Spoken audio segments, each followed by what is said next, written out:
Hey guys, it's Meyer Thoughts, and as I said before, I recently came into just a large lot of blasters that I found at my local thrift stores, and one of them is this. Now this is a SuperMaxx 750.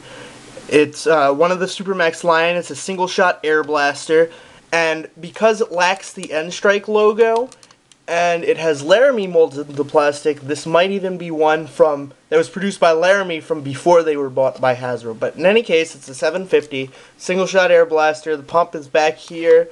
You can see it extends. It takes 3 or 4 pumps for the overpressure release valve to kick in, but I'm sure there's some inefficiencies just because it's so old. It could stand to be greased, stuff like that. When the SuperMaxx line was first released, they fired something called the Laramie dart, which was a larger diameter dart than any Nerf dart. So basically, I have nothing that this SuperMaxx will fire. Thankfully, however, it's really easy to mod these SuperMaxxes just to fire regular darts, at least the 750. What you do is you take a chunk of PETG, or I'm sure you could use CPVC or some other sort of really thin barrel material, and then you wrap one end in some tape to give it a nice extra fit, and then you just slide it in there. It's really as easy as that. I would use electrical tape. I used painter's tape just because I had it available at the time. I think that electrical tape would probably give you a little bit better seal. You could put more on because it would slide it in a little bit easier, but in any case, this still works very well. Now you can fire any kind of dart out of this PETG barrel without modding it at all, which is great because I kind of want to keep this around as like a showpiece, a little vintage piece of my collection.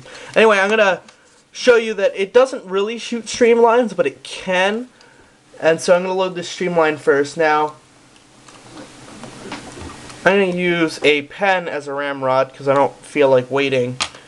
And because this is old, it kicks in the overpressure release valve at like 3 pumps, but you can, if you pump it fast, I guess you can fit a little bit extra more air into it, and that's what you have to do to get it to fire anything reasonably. If you can do that, as you can see, well, that was bad. It doesn't really like streamlines. I think that's a PETG problem. But I'm going to load a Stefan now, which have much better fit in PETG, plus they're much shorter, so it's a lot less friction. And as you can see, if you pump it well, you can get some decent shots. That one was kind of still weak. I don't know why. Let me see if I can get a good shot off.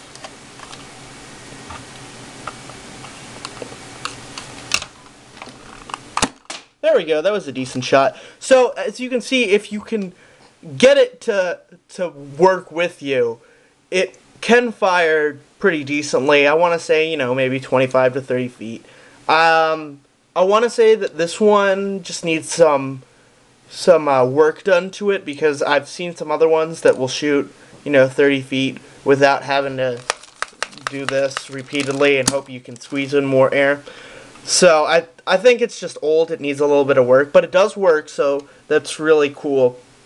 And if you have an old SuperMaxx lying around and you don't really want to mod it because it's kind of special. I mean, this one's from 1996. I don't know if I'll ever find. I mean, I was really lucky just to find this one.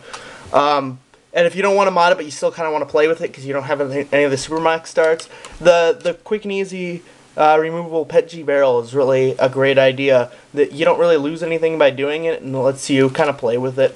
So that's cool. So that's the SuperMaxx 750. Thanks for watching.